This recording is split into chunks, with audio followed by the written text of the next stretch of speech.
Tolong diperhatikan 17 Agustus. Buatlah sesuatu yang bermanfaat.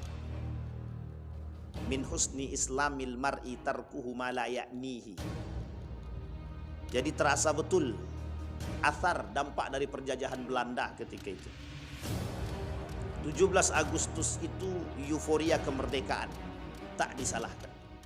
Tapi yang disalahkan adalah ketika tradisi-tradisi yang merusak akidah, tradisi-tradisi yang merusak akhlak, tradisi-tradisi yang merusak mental. Adanya joget-jogetan dengan musik yang berbagai macam euforianya. Adanya permainan kim. Apa namanya kim? Bapak Ibu tahu ya main kim ya? Tahulah kami sering main. Nah, itulah yang cerita kali itu. Hati-hati ya Bapak Ibu. Kemudian perlombaan. Di dalam perlombaan itu ada unsur perjudian, kecuali dengan syarat dan ketentuan yang benar. Perlombaan itu diharamkan ketika diambil dari uang pendaftaran yang kemudian dijadikan untuk diberikan hadiah, maka jatuhnya judi. Euforia kemerdekaan itu tidak disalahkan, tetapi unsur-unsur syubhat dan keharaman harus dihilangkan. Hari ini kita melihat betapa tradisi-tradisi tersebut kadang-kadang melampaui batas, mengeluarkan uang sekian juta rupiah untuk membuat sebuah permainan, untuk membuat suatu acara yang kadang-kadang acara tersebut bercampur antara laki-laki dan perempuan. Isinya bukan lagi kehalalan, tapi isinya syubhat dan keharaman.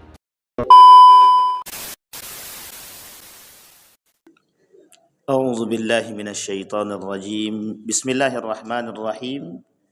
Assalamualaikum warahmatullahi wabarakatuh.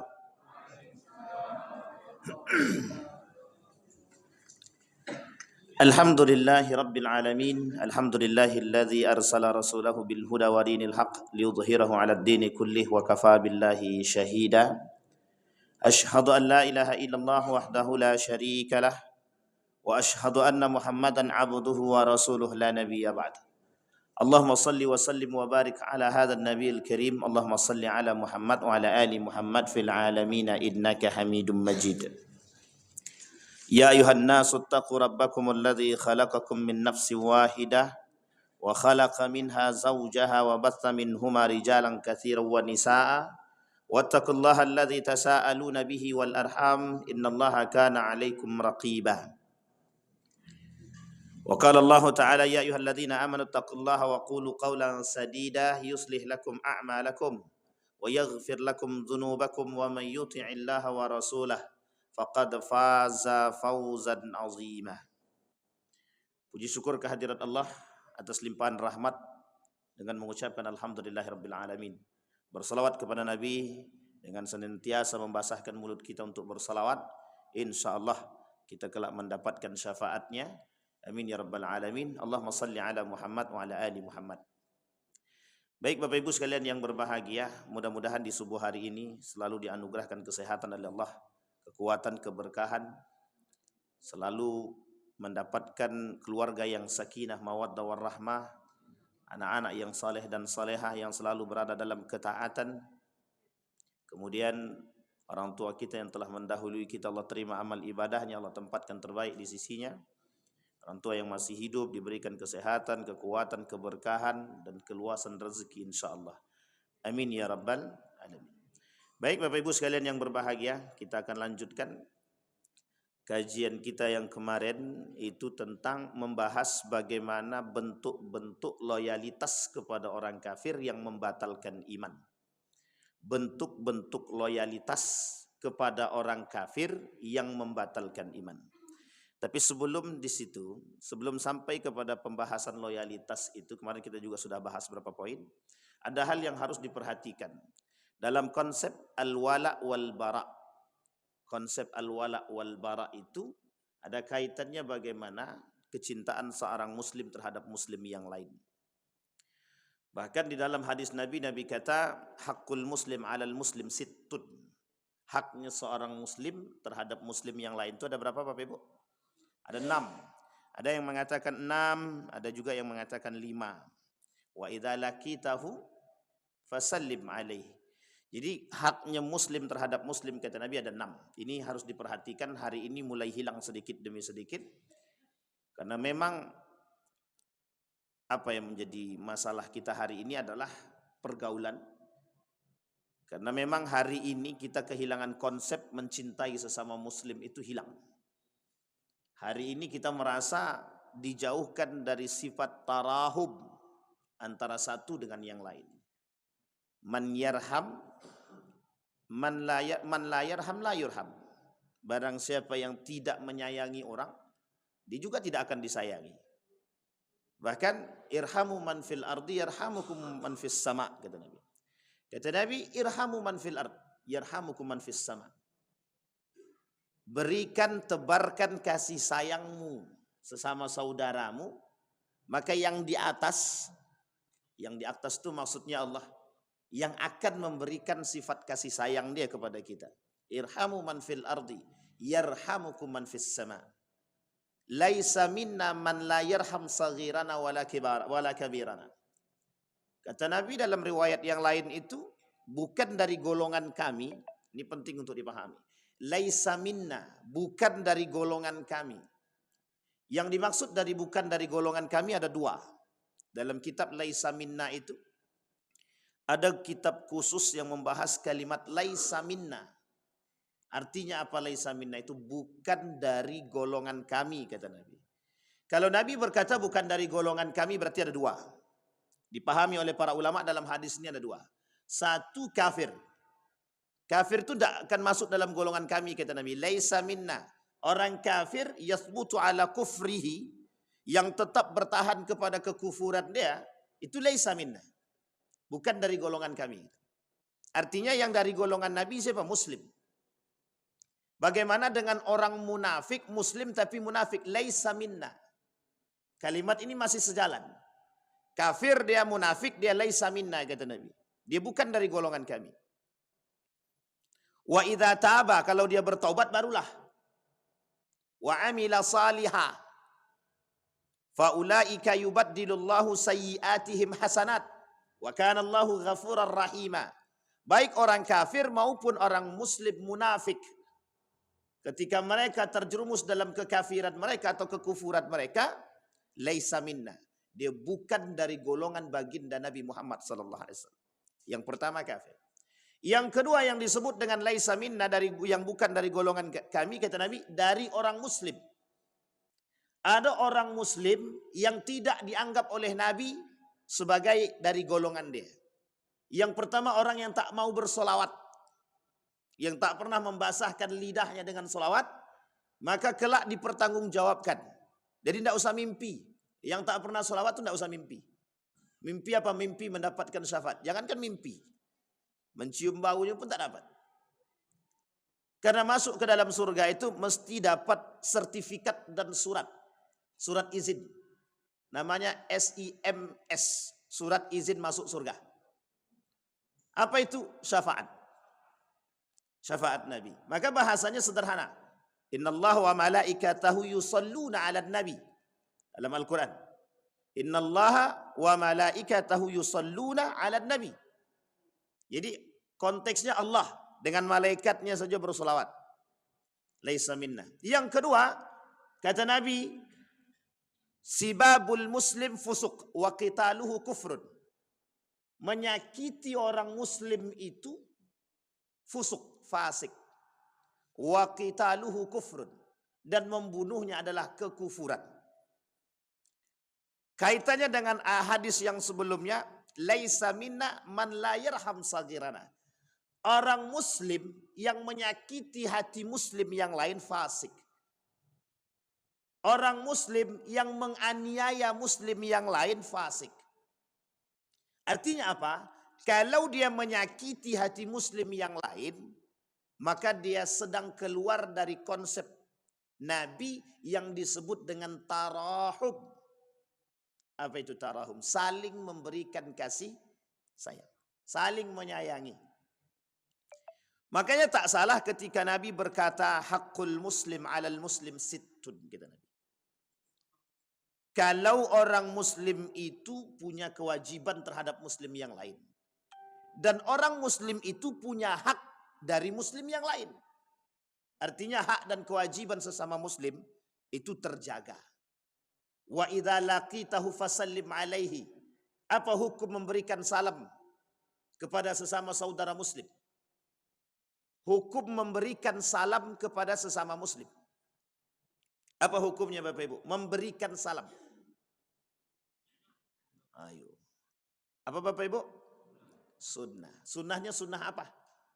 Sunnah muakkadah. Menjawabnya wajib. Jangan dipahami bahwa sekedar salam. Wa idza laqitahu fasallim alaihi.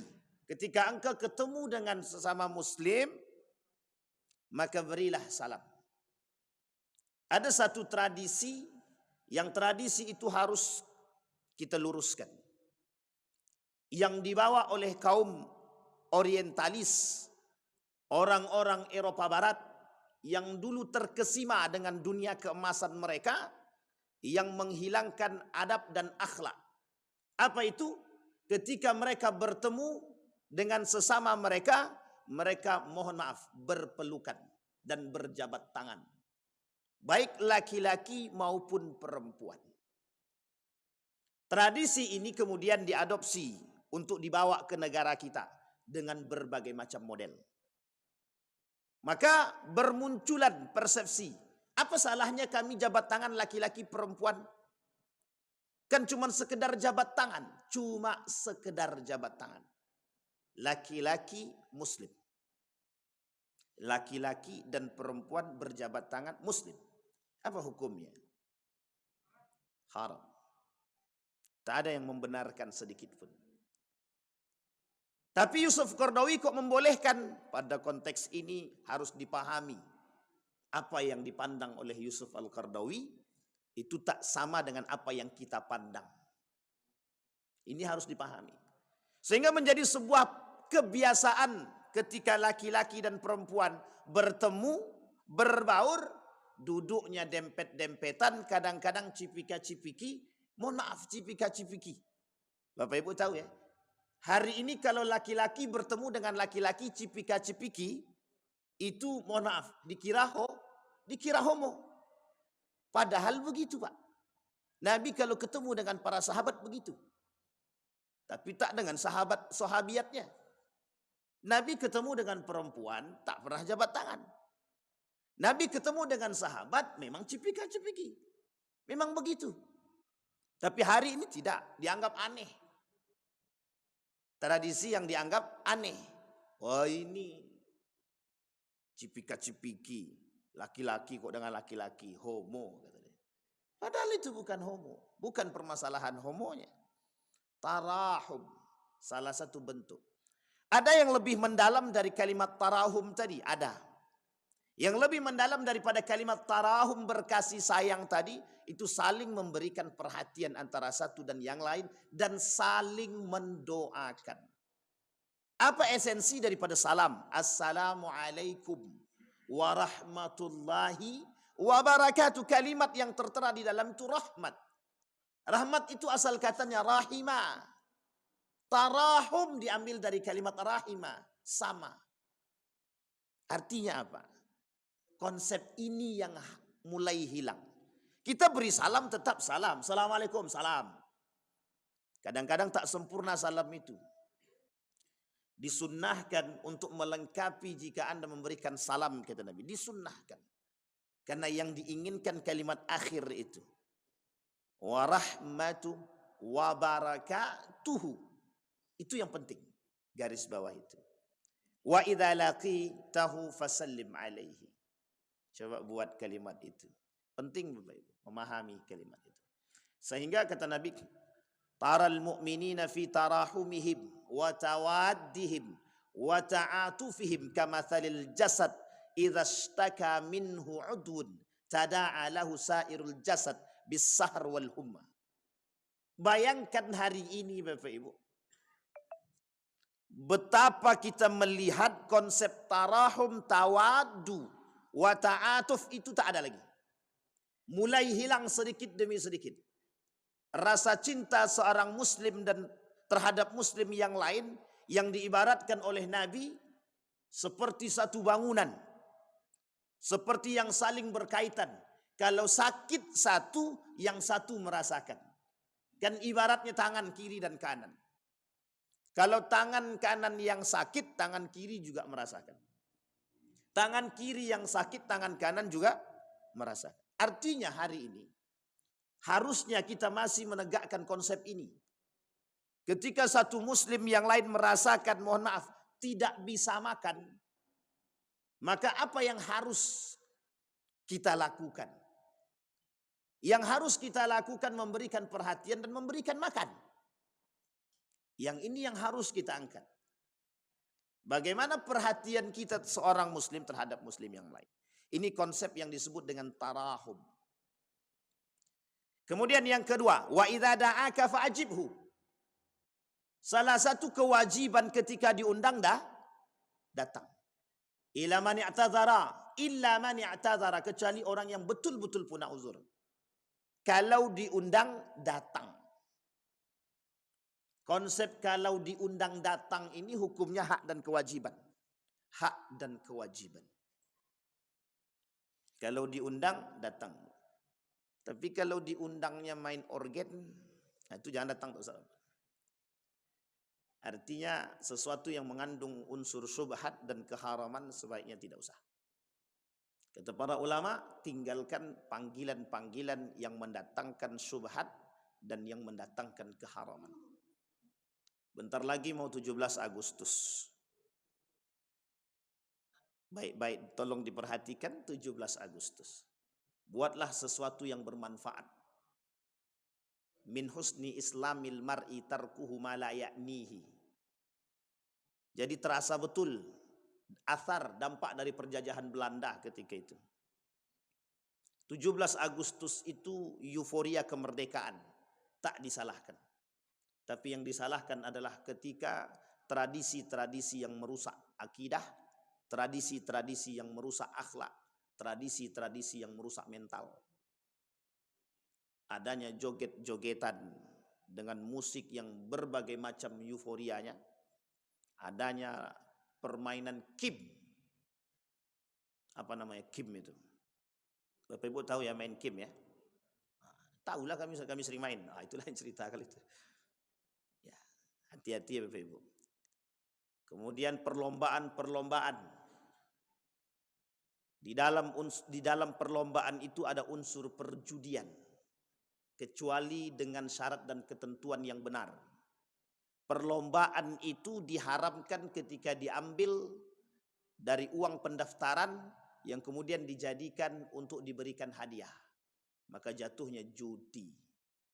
Maka perlombaan yang diperbolehkan di dalam Islam itu ketika ada orang yang punya dana atau dari mana terserah, donatur atau donasi yang baru diberikan, yang boleh diberikan untuk pemenang diambil dari dana tersebut. Dan ini tradisi-tradisi perlombaan seperti ini tidak disalahkan, tetapi jika ada unsur perjudian diharamkan. Euforia kemerdekaan itu tidak disalahkan, tetapi unsur-unsur syubhat dan keharaman harus dihilangkan. Hari ini kita melihat betapa tradisi-tradisi tersebut kadang-kadang melampaui batas, mengeluarkan uang sekian juta rupiah untuk membuat sebuah permainan, untuk membuat suatu acara yang kadang-kadang acara tersebut bercampur antara laki-laki dan perempuan. Isinya bukan lagi kehalalan, tapi isinya syubhat dan keharaman. Hidupkan musik, pakai organ, berjoget laki-laki dan perempuan, menghadirkan biduan-biduan dengan pakaian-pakaian yang telanjang. Ini yang kemudian menjadi masalah. Di situ kemudian disediakan minuman-minuman yang merusak. Bukan tak banyak, tapi banyak banget yang seperti itu. Maka buatlah tradisi-tradisi yang baik. Apa tradisi-tradisi yang baik? Mengingat kembali perjuangan para ulama mengingat kembali perjuangan para santriwan santriwati ketika menempuh kemerdekaan Republik Indonesia. Apa yang dilakukan oleh para pejuang? Apa yang dilakukan? Mengembalikan sejarah-sejarah yang benar daripada para pejuang-pejuang negara Republik Indonesia. Itu penting. Ini yang harus kita sampaikan. Maka Bapak Ibu sekalian yang berbahagia, konsep yang kedua, wa idza da'aka fa'jibhu. Kalau kita diundang datang. Hukum datang pada undangan tadi wajib. Kecuali illa man i'tadzara, kecuali memang mereka punya uzur. Jangan mudah meremehkan panggilan. Jangan mudah meremehkan undangan. Karena bisa jadi dengan peremehan undangan itu bisa menimbulkan perpecahan dan perselisihan. Tuh tengok, si Anu tak mau datang ke rumah saya. Udah diundang padahal tak mau datang. Apa masalah? Kadang-kadang timbul salah paham. Kemudian yang ketiga, kata Nabi yang ketiga itu, kalau dia sakit maka jenguklah. Kalau dia sakit jenguklah. Ini konsepnya sama. Orang sakit kita jenguk. Imam Syafi'i sakit, dijenguk oleh Imam Ahmad bin Hanbal, sembuh. Maksudnya sembuh itu apa? Semangatnya muncul. Sehingga sembuh dia, senang dia dengan kedatangan saudara dia, Imam Ahmad bin Hanbal. Kebalikannya ketika Imam Ahmad bin Hanbal sakit, kemudian Imam Syafi'i datang untuk menjenguk. Sehingga kemudian Imam Ahmad bin Hanbal sembuh. Kemudian wa idza atisa fahamidallah. Kalau kemudian dia bersin, maka ucapkan alhamdulillah, kita kemudian mendoakan. Kalau dia mati, fa'atba'hu. Kita datang untuk mengajak dia, mengantarkan jenazahnya ke kuburan dia, ke tempat peristirahatan dia. Wa idzastansahaka fansah. Ini kalimat yang ingin saya kasih bawahi. Wa idzastansahaka fansah. Banyak orang datang kepada kita kadang-kadang, tolong kasih kami nasihatlah. Alah, masa kami ngasih ente nasihat? Bapak Ibu sekalian yang berbahagia, dari perbuatan yang sederhana ini itu menimbulkan rasa cinta. Wa idzastansahaka fansah. Menasehati orang itu Bapak Ibu tidak perlu melihat dia tinggi atau rendahnya. Oh, dia kan alim soleh Pak Ustaz, tidak mungkin kami menasehati dia. Kalau dia datang minta nasihat, kasih. Kalau dia datang minta nasihat, kasih. Kasih nasihat yang baik. Mau dia terima alhamdulillah, tidak dia terima tak urusan. Tapi dia datang meminta nasihat, kasih. Karena memang seharusnya setiap muslim harus bisa saling memberikan nasihat antara satu dengan yang lain. Sesama muslim harus memberikan nasihat antara satu dan yang lain. Ini haknya muslim terhadap muslim yang lain. Tapi hari ini kita tidak begitu. Saya tak melihat kita sering sekarang meminta nasihat kepada satu dan yang lain. Kalau ketemu ya sekedar ketemu. Ulama dulu punya tradisi. Tradisi orang-orang terdahulu itu termasuk para ulama itu kalau datang dia berkunjung dia cuma meminta satu, tolong beri saya nasihat. Apa kira-kira nasihat? Makanya tak salah ketika Bapak Ibu berkunjung ke rumah saudara yang mungkin dianggap baik, datang ke rumah kemudian tolong berikan saya nasihat. Tak ada salah. Artinya apa? Islam memberikan konsep rasa cinta antara satu muslim dengan muslim yang lain. Sebelum Anda mencintai non-muslim. Sebelum Anda berbaur dengan non-muslim. Sebelum Anda bersikap terhadap kafir. Islam begitu. Kuatkan dulu benteng Anda sebagai orang yang beragama Islam, muslim dan mukmin. Baru kemudian Anda mencoba membangun satu komunitas atau pergaulan dengan kafir, dengan muslim. Jangan dengan muslim kita rusak, dengan mukmin kita hancur, dengan muslim kita perpecah, tapi dengan yang lain kita bersahabat. Sampai di sini paham Bapak Ibu? Ini konteks loyalitas tadi. Makanya kata Nabi, laisa minna man la yarham saghirana. Laisa minna. Orang yang tidak memberikan kasih sayang antara sesama muslim itu, kata Nabi, laisa minna. Bukan dari golongan kami. Siapa mereka? Yang disebut oleh Nabi fasik dan munafik. Satu fasik, yang kedua munafik. Nah, di sini Bapak Ibu konsepnya. Bagaimana seharusnya kita bersikap sebagai seorang muslim terhadap muslim yang lain. Hari ini kita melihat dengan non-muslim kafir kita baiknya bukan main. Tapi ketika kita bertemu dengan orang-orang muslim sesama kita, kadang-kadang nak makan engkau makanlah, tak makan kau matilah situ. Pak, datang dia minta. Kau ni muslim tapi kau ni peminta. Yang punya sikap seperti ini, Allah akan balas. Allah akan balas. Orang muslim datang mengemis, bukan diberi duit tapi justru dihina. Kau ni mampu, masih kuat, masih juga mengemis lagi. Kalau anda tak sanggup memberi, tak usah beri, jangan hina. Tak usah hina. Karena kita tak tahu kehidupan orang tu, kita tak tahu. Bisa jadi dia mampu tapi dia punya sesuatu yang mendesak. Jangan hina. Kalau tak mau kasih, tak usah. Justru lebih menyakitkan kalau kita menghina. Tapi ketika muslim, non-muslim kafir yang datang, kita kasih. Dengan alasan apa? Siapa tahu dengan pemberian kita ini, dia bisa mendapatkan hidayah. Pertanyaannya sederhana. Kenapa tidak kalimat itu kita sampaikan kepada saudara kita muslim?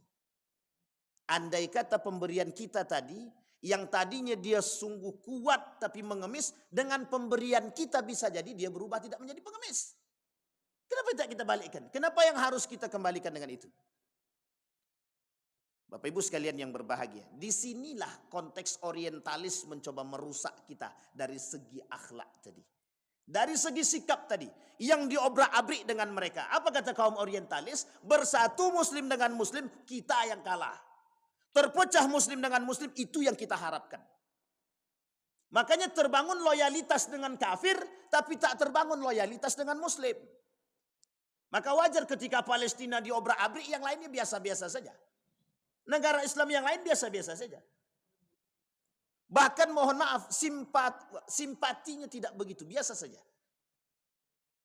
Tapi ketika Nabi diinjak, ketika Al-Quran dimusnahkan, dihabisi, dicerca, Islam dijelek-jelekkan. Ada orang-orang segolongan muslim yang disebut oleh Nabi laisa minna, yang bukan dari golongan kami, kata Nabi tadi. Bagi mereka apa? Biasa-biasa saja. Biarkan saja. Ini masuk konteks perang pemikiran itu yang telah kita sampaikan. Nanti ada kaitannya. Mengapa mereka seperti itu? Loyalitas mereka kepada negeri kafir yang sudah memberi mereka makan. Jadi orang yang sudah diberi makan itu oleh kafir sulit untuk berbicara. Maka kita masuk Bapak Ibu pada poinnya. Kemarin kita sudah bahas yang pertama itu, tinggal menetap di negeri kafir disertai ridho dengan agama kekafiran, sudah kita bahas. Kemudian yang kedua, mengubah kewarganegaraan dengan negara kafir yang memerangi kaum muslimin karena senang dan ridho dengan negara kafir tersebut. Aku tak mau tinggal di Indonesia lagi. Indonesia tuh carut marut. Tidak ada bagusnya, kata dia. Lebih baik aku pindah ke negara sebelah, kata dia. Banyak orang begitu Bapak Ibu. Bukan tak banyak, itu banyak. Aku tak sanggup tinggal di Indonesia lagi. Rusak. Terus kau mau tinggal di mana? Aku mau tinggal di Australia. Kenapa? Negaranya aman, baik, damai, tentram. Kita bisa duduk bergandeng tangan, baik kafir, baik muslim. Hati-hati Bapak Ibu. Konsep ini itu, jadi gini, merusak kita itu melalui bahasa seperti ini. Melalui bahasa seperti ini cara merusaknya. Sehingga nalar logika itu bermain. Kok bisa ya negara kafir tapi dia bagus, damai. Tapi kok bisa ya negaranya orang muslimnya banyak tapi kok manusianya hancur-hancuran. Sampai di sini paham ya pola pikirnya Bapak. Serangannya begitu. Yang diserang itu pikiran. Sehingga orang-orang yang tidak memiliki keimanan dan rasa cinta terhadap sesama muslim, terhadap negara dia berpikir, oh iya juga, baik aku pindah lagi kalau kayak gitu. Sampai di sini paham. Tapi dia tak sadar dia sedang terjerumus dalam konsep tadi. Dia tak sadar terjerumus dalam, mohon maaf, permasalahan-permasalahan yang kaitannya dengan akidah. Yang bisa membatalkan iman. Akhirnya dia pindah dan dia membangga-banggakan tempat dia berpindah. Yang dibanggakan kalau dia pindah ke Madinah masih mending, ini pindahnya ke Eropa. Kalau dia pindahnya ke Mekah masih mending. Ini pindahnya ke Eropa. Negara yang serba sekuler. Negara yang serba, mohon maaf, serba-serbinya dengan agama. Negara yang membenci agama Islam. Negara yang tak suka dengan orang-orang Muslim. Kita pindah ke sana. Dan kemudian kita katakan negara sana lebih baik. Ini permasalahan kita hari ini. Yang berbuat Muslim, yang salah Islam. Sampai di sini paham ya Bapak Ibu. Yang berbuat Muslim, yang salah Islam. Bisa dipahami bahasanya. Artinya apa? Cara merusak pola pikir masyarakat itu dengan begitu. Kau Muslim, ngaku Islam, tapi rusak Islam nih lama-lama. Gara-gara kalian nih lah. Salahkan sikapnya. Bencilah akhlaknya. Bencilah terhadap sikapnya. Tapi jangan benci terhadap manusia atau agamanya. Karena kalau benci kita terhadap manusia itu sudah lain. Itu nafsu. Kita tak benci kepada akhlaknya. Tapi kita benci kepada orangnya. Itu sudah nafsu itu. Sampai di sini paham ya Bapak Ibu. Baik, yang ketiga, tasyabbuh. Menyerupai orang kafir secara mutlak dan totalitas. Menyerupai, tasyabbuh bil kufri. Atau tasyabbuh bil kafir. Atau bil kafirin. Menyerupai orang-orang kafir. Salah satu loyalitas terhadap orang kafir yang bisa merusak iman, totalitas kepada orang kafir. Totalitas kepada orang kafir. Kasusnya banyak. Kasusnya banyak. Tasyabbuh kepada perbuatan-perbuatan orang kafir meringankan, membatalkan iman. Jadi Bapak Ibu, hari ini kita dirongrong dengan sebuah tradisi. Jadi memang cara masuk yang paling indah itu memang lewat tradisi. Cara masuk untuk merusak itu yang baik memang dengan tradisi. Jangan ada yang tersinggung dulu.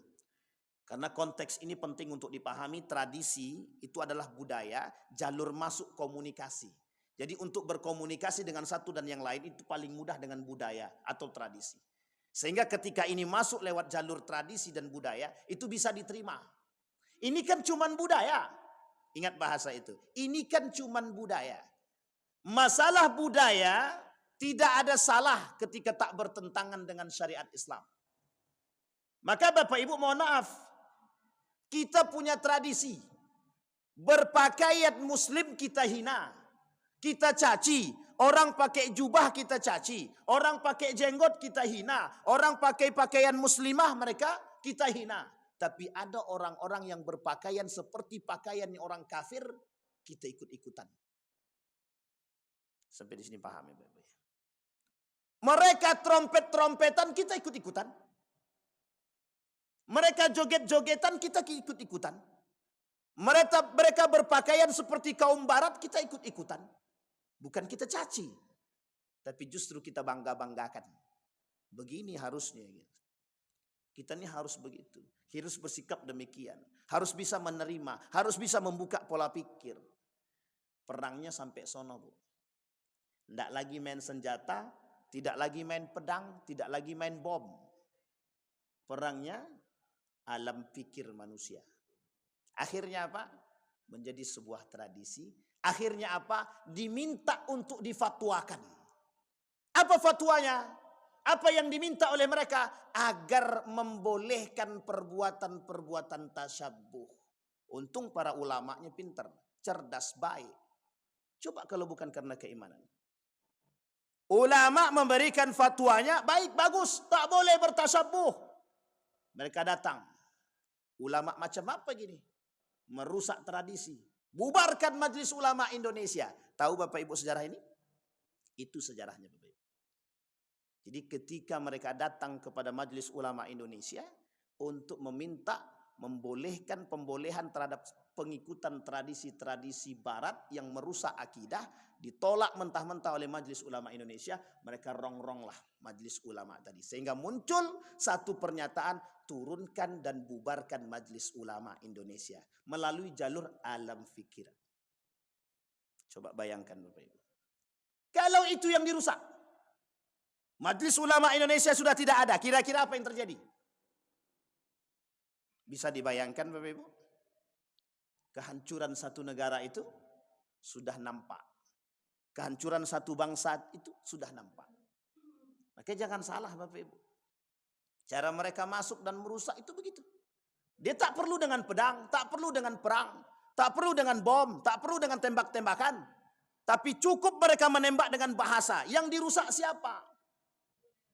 Generasi. Pakai bahasa, pakai budaya. Generasi pun ikut serta. Akhirnya yang terjadi adalah malapetaka. Makanya Bapak Ibu, Nabi membuat diri dia, memposisikan diri dia pada posisi-posisi tertentu. Ketika Nabi berbicara dengan yang tua, Nabi bisa memposisikan diri dia. Ketika Nabi berbicara dengan yang muda, Nabi memposisikan diri dia sebagai anak muda. Ketika Nabi berbicara dengan anak-anak, Nabi memposisikan diri dia terhadap anak-anak. Maka Bapak Ibu, ini sebentar lagi mulai ada tradisi-tradisi itu, tradisi-tradisi yang memang mohon maaf, jangan ada yang tersinggung, itu sudah keluar dari jalur-jalur nilai-nilai keislaman, tinggalkanlah. Kalau bukan kita sebagai orang muslim yang menegakkan nilai-nilai keislaman, siapa yang akan menegakkan nilai tersebut? Inggris saja itu negara yang paling terkenal dengan kesekulerannya, tapi Inggris itu negara yang terkenal dengan penerapan nilai-nilai keislamannya. Kalau Bapak Ibu berbicara tentang ekonomi Islam, itu yang paling bagus di Inggris. Konsep dan penerapannya. Konsep dan penerapannya. Makanya ada bahasa yang mengatakan di sana mereka tidak melihat, kami tidak melihat Islam, tapi kami tidak melihat Muslim, tapi kami melihat Islam. Tapi kemudian ketika mereka balikkan kepada negara kita, kami tidak melihat Islam, kami melihat Muslim. Artinya apa? Muslimnya banyak, tapi nilai-nilai keislamannya tak berkembang. Tapi di negara tersebut, kata dia, kami tidak melihat Muslim, karena tak banyak jumlah Muslimnya. Tapi kami melihat nilai-nilai keislaman. Itu yang kemudian mereka angkat. Satu sisi itu menjadi motivasi bagi kita untuk bisa meningkatkan nilai-nilai keislaman. Satu sisi bagi kita itu bisa menjadi cambukan bagi kita, mengapa kita umat muslim ini tidak bisa menegakkan nilai-nilai keislaman. Itu yang harus kita pertahankan. Itu yang harus kita angkat. Dasar permasalahannya adalah tarahum, tawaddu wa ta'atufihim. Bagaimana cara kita sesama muslim bisa saling mencintai, bisa saling menyayangi, bisa saling memberikan pemahaman antara satu dengan yang lain. Baik, yang keempat, menyerupai sebagian ciri khas mereka, namun dalam perkara yang menyebabkan keluar daripada agama Islam. Apa contohnya? Tabarruk kepada benda-benda. Tabarruk kepada benda-benda. Ada tradisi Hindu dan Buddha dulu dengan pengagungan patung-patung dan lain sebagainya. Dulu saya pernah sampaikan, kalau saya tak salah di sini itu, salah satunya ada pentabarukan kepada keris. Dulu ada tradisi agama-agama lain, agama Hindu, agama Buddha itu tradisi yang dulu. Bagaimana keris itu, saya melihat sendiri itu. Bagi cucian keris itu harus pakai darah gitu ya. Kemudian dibacakan mantra, itu kerisnya bisa berdiri sendiri Pak. Itu kalau kita tidak kuat iman itu, waduh, kok bisa kerisnya berdiri sendiri gitu. Jadi setelah dimandikan darah tadi dengan bunga-bunga atau bunga apa itu, ini orang Jawa yang lebih paham itu, dia bisa berdiri sendiri Pak. Artinya apa kata mereka? Ini cara kami memandikan kerisnya. Ternyata di situ ada unsur setan dan lain sebagainya, unsur mistisnya, sehingga mohon maaf, yang lihat mesti kagum. Yang lihat mesti kagum. Tapi kalau lihatnya pakai kacamata saja. Tapi kalau lihatnya pakai iman, itu mesti muncul kesyirikannya. Muncul kesyirikan. Dan ini kejadian ini Allah sebutkan di dalam Al-Quran tentang permasalahan Nabi Isa alaihissalam. Permasalahan menyerupai sebagian ciri khas mereka, namun dalam perkara yang menyebabkan keluar daripada iman, Allah sebutkan permasalahan itu wa ma qataluhu wa ma salabu walakin syubbiha lakum. Artinya apa? Ketika itu keluar bahasa oleh Allah dalam Al-Quran itu, Laqad kafara alladzina qalu innallaha thalitsun salasa. Ini Allah yang berkata dalam Al-Qur'an. Laqad kafara alladzina qalu innallaha thalitsun salasa. Telah kafirlah orang yang mengatakan itu Allah itu thalitsun salasa. Paham maksud saya Bapak Ibu ya? 3. Kalau ada orang mengatakan Tuhan itu 3 jadi 1, maka dia sedang mengatakan bahwa Tuhan itu ada 3 yang menjadi 1. Kata Allah kafir. Dan itu terjadi Bapak Ibu. Makanya ketika kasusnya Nabi Isa alaihissalam, wa ma qataluhu wa ma salabuhu, kata. Dia tidak dibunuh dan dia tidak, mohon maaf, dia tidak dibunuh dan dia tidak diginikan, kata. Tidak disalib. Wa ma salabuhu. Itu kata Allah. Walakin syubbiha lakum. Tapi dia diserupai. Kejadian Nabi Musa sama. Nabi Musa naik ke atas, mereka sudah beriman. Tapi ketika Nabi Musa naik ke atas, mereka buat Tuhan kami dengan alasan sederhana. Bahasa mereka sederhana. Kami capek, tidak punya Tuhan, tidak ada yang disembah. Akhirnya mereka buat patung. Yang patung tersebut, di bagaimana mereka buat bisa berbicara. Sehingga apa yang terjadi? Mereka sembah patung yang mereka buat. Paganisme begitu. Tapi kemudian ada orang yang kemudian mengikut-ngikut orang-orang Muslim yang membiarkan, yang membolehkan, bahkan mengikuti.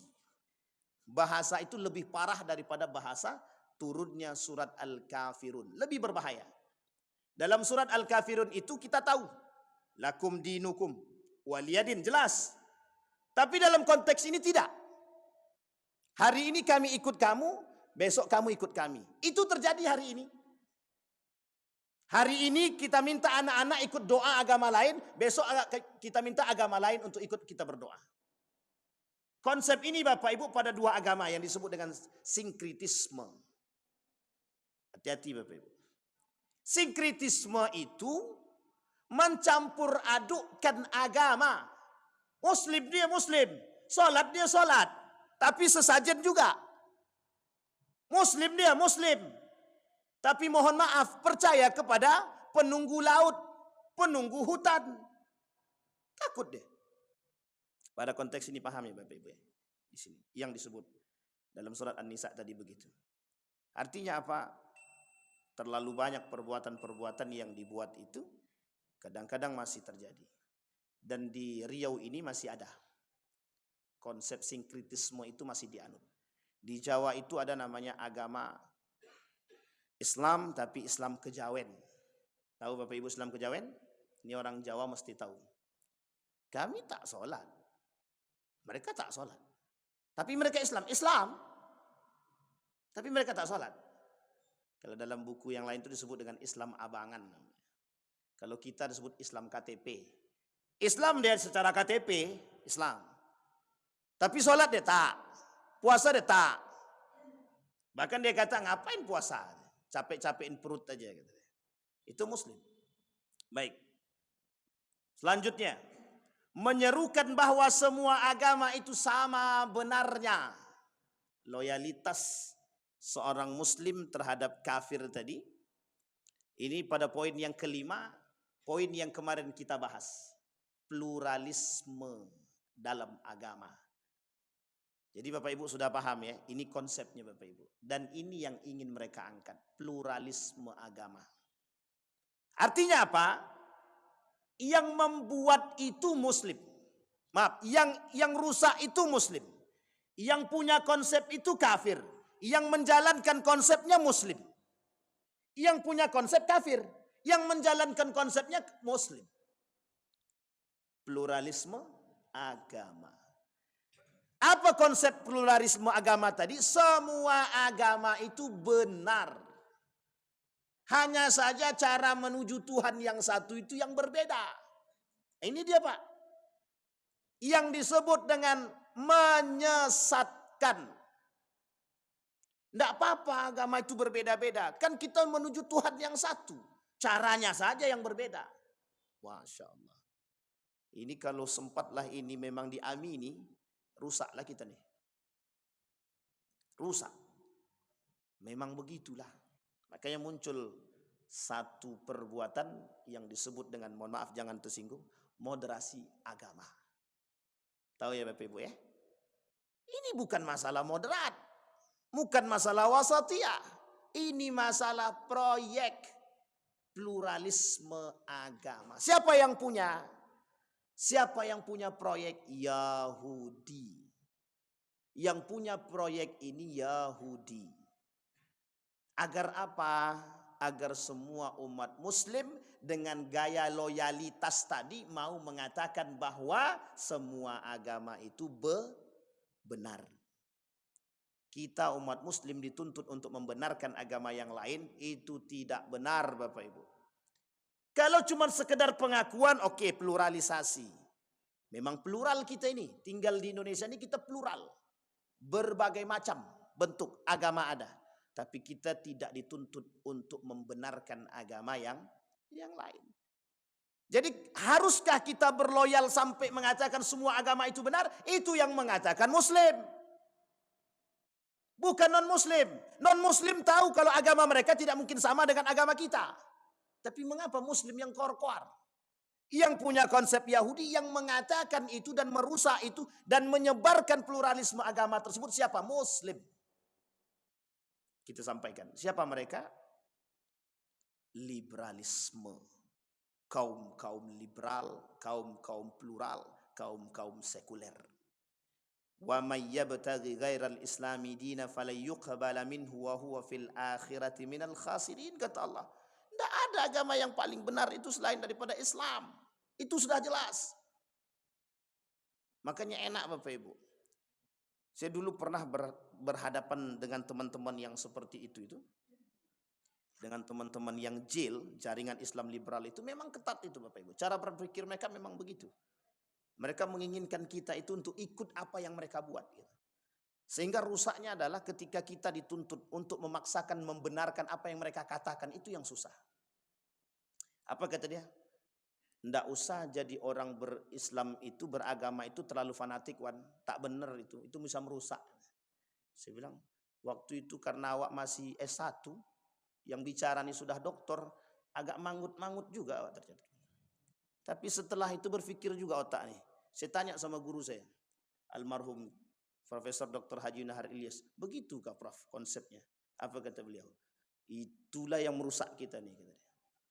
Kalaulah kita begitu, cara kita terbuka, liberal gaya berpikir kita terhadap agama, tidak usah fanatik. Pertanyaannya Bapak Ibu, orang yang sholat tahajud, orang yang sholat duha, orang yang rajin baca Quran, itu fanatik apa tak fanatik? Itu fanatik Bapak Ibu. Dengan agama kita memang harus fanatik, tapi fanatiknya yang benar. Dan kita tidak dituntut untuk mengkafirkan orang. Kita di dalam Islam tidak diajarkan. Tapi kalau sudah jelas kafirnya ngapain? Sampai sini paham ya Bapak Ibu. Jadi konsep itu tujuannya Bapak Ibu. Agar kita ini bisa bergandeng tangan. Makanya mohon maaf, toleransi lagi kembalinya Bapak Ibu. Nah, nanti bergandeng tangan. Bapak Ibu lihatkan di televisi hari ini. Bapak Ibu lihat di televisi. Bahkan dipertontonkan di depan umum bagaimana mereka bergandeng tangan, di tengah-tengahnya Muslim, kiri kanannya ada yang Buddha, ada yang Hindu bergandeng tangan. Artinya apa? Mereka ingin tunjukkan kepada dunia, kami bisa duduk bersama. Tak salah Pak, bergandeng tangan. Tak salah kita bertoleransi, tak salah. Tapi yang salah ketika kita membenarkan agama yang lain, itu yang salah. Dalam konteks agama kita. Di dalam Islam tidak ada agama yang lebih benar kecuali agama Islam. Sama agama mereka juga akan mengatakan yang sama. Tidak ada yang paling benar kecuali agama kami. Betul. Semua agama begitu. Tidak ada agama lain yang mengakukan agama Islam itu lebih benar. Tidak ada Bapak Ibu. Kami sering diskusi dulu Bapak Ibu. Yang ingin saya angkat adalah kok orang Muslim bisa berbicara seperti itu? Itu kenapa? Usut punya usut. Ternyata dia punya aliran dana yang jelas gitu, untuk mengatakan demi. Jadi perang pemikiran dengan fulus namanya. Biar mulus harus ada fulus. Di sini dituliskan bahkan itu adalah perang pemikiran kekinian yang keyakinan orang-orang jaringan Islam liberal jil yang dimotori oleh, ini saya sebutkan namanya, tapi mudah-mudahan beliau sudah tobat. Ulil Absar Abdallah kata beliau dan kawan-kawannya. Tapi mudah-mudahan beliau sudah tobat. Atau kalau tak tobat ya mudah-mudahan cepat tobatlah. Oh itu salah Bapak Ibu. Dan itu pernyataan langsung itu. Karena ini tadi. Jadi harga diri agama dijual hanya karena duit. Baik, terakhir Bapak Ibu. Membantu orang kafir dalam rangka memerangi kaum muslimin. Yang keenam, loyalitas terhadap orang kafir yang bisa membatalkan iman. Ini jelas munafiknya, jelas nih Bapak Ibu. Kemunafikan itu jelas. Hanya saja bentuk-bentuk loyalitasnya saja. Membantu orang kafir dalam rangka memerangi kaum muslimin. Arti bahasa lain apa? Pengkhianat. Bapak Ibu, orang-orang yang merasakan makan dari orang-orang yang merusak, yang ingin merusak agama, pengkhianat. Ada orang kafir punya dana yang banyak untuk merusak kita, dia kasih kepada orang-orang kita. Yang merusak bukan tangan mereka, yang merusak orang-orang kita. Kalau mereka yang merusak, tahu dia tidak akan mungkin berhasil. Tapi cara merusak yang baik adalah bangkitkan para pengkhianat dari tubuh mereka. Hidupkan para pengkhianat dari tubuh mereka. Bagaimana caranya? Kasih piti. Kasih duit. Ini tak perlu diperpanjang. Kalau diperpanjang ini mesti bahaya nih. Sampai sini paham Bapak Ibu ya? Karena begitu keadaannya Bapak Ibu. Hari ini kita bisa melihat dengan kacamata kita. Berapa banyak para pengkhianat itu. Mereka jual agama kita demi duit. Mereka jual negara kita demi uang. Tidak ada salah Bapak Ibu. Hari ini begitu. Hanya demi mendapatkan sesuatu. Saya pernah ceritakan itu Bapak Ibu di sini juga. Saya ulang sekali lagi cerita tersebut. Dan itu tertulis. Dulu ketika perkumpulan para ulama, ada salah seorang alim ketika itu yang menyampaikan kepada Belanda bahwa di situ ada perkumpulan para ulama yang ingin memberontak terhadap Belanda. Akhirnya apa? Belanda tahu. Ketika Belanda tahu, Belanda datang, kemudian Belanda serang. Banyak para ulama ketika itu di Jakarta yang meninggal, itu karena pengkhianat tadi. Dan itu tertulis Bapak Ibu. Salah seorang orientalis dari Belanda itu menuliskan dalam buku dia. Dan ulama yang memberikan tadi, ulama yang menyampaikan keberadaan perkumpulan para ulama tadi mendapatkan golden. Golden itu penghargaan dalam bentuk emas. Dan itu tertulis. Dan ketika dipertanyakan masalah tersebut, kemudian Belanda diundanglah ke Belanda, kemudian disampaikan, tertulis resmi bahwa mereka punya hal demikian. Ada kwitansinya kalau bahasa kita sekarang ini. Ada namanya kwitansi bukti pemberian penghargaan emas tadi kepada orang yang membocorkan perkumpulan para ulama tadi. Hari ini begitu Bapak Ibu. Jadi tidak bisa. Jangan salah Bapak Ibu. Adanya intelijen tertentu untuk mematai para ulama. Ketika para ulama duduk berkumpul untuk mencari solusi tentang negaranya, agamanya. Tapi kemudian mengapa harus dimata-matai? Toh para ulama ingin kemaslahatan, bukan yang lain. Ulama kalau berbicara dengan nafsu, selesai kita. Dari dulu kita sudah hancur. Tapi ulama hari ini berbicara dengan kemaslahatan. Yang mereka inginkan maslahat. Yang mereka rusak adalah alam pikiran. Sehingga Bapak Ibu banyak yang memberontak kepada para ulama karena hasutan. Banyak yang memberontak kepada para ulama karena provokasi. Akhirnya apa Bapak Ibu? Mereka yang loyal kepada orang-orang kafir tadi mendapatkan ini, tapi mereka kehilangan harga diri dan kehormatan agama mereka. Mereka tak punya. Itulah yang disebut dengan munafik. Yang kelak mereka akan kekal di dalam neraka. Kecuali ketika sebelum mereka meninggal, mereka bertobat kepada Allah. Illa man taba wa amila salihah fa innahu yatubu ilallah. Kalau mereka tidak bertobat kepada Allah, maka sesungguhnya mereka akan kekal di dalam neraka. Kafir, munafik. Innallaha jami'al munafiqina wal kafirina fi jahannama jami'an. Allah akan masukkan mereka, orang-orang munafik, orang kafir di dalam neraka jahannam. Baik Bapak Ibu sekalian yang berbahagia, ada pertanyaan? Enggak ada, alhamdulillah. Ada pertanyaan Bapak Ibu? Cukup? Cukup. Kita berdoa kepada Allah, mudah-mudahan apa yang kita sampaikan di subuh hari ini bermanfaat bagi kita. Mudah-mudahan ada berkahnya, mudah-mudahan bisa menambah pengetahuan kita, mudah-mudahan bisa menjadikan panutan dalam kehidupan kita. Semoga kita tidak salah dalam melangkah. A'udzubillahi minasyaitonirrajim. Bismillahirrahmanirrahim. Alhamdulillahi rabbil alamin, hamdan syakirin, hamdan na'imin, hamdan yuwafi ni'amahu wa yukafi'u mazidah. Ya Rabbana lakal hamdu kama yanbaghi li jalali wajhikal karim wa 'azimi sultanik. Allahumma faqihna fid din wa 'allimna ta'wil. Allahumma ighfir lana dhunubana wa dhunuba walidina warhamhuma kama rabbayana shighara. Allahumma Allahumma kaffir 'anna sayyi'atina ya rabbal alamin.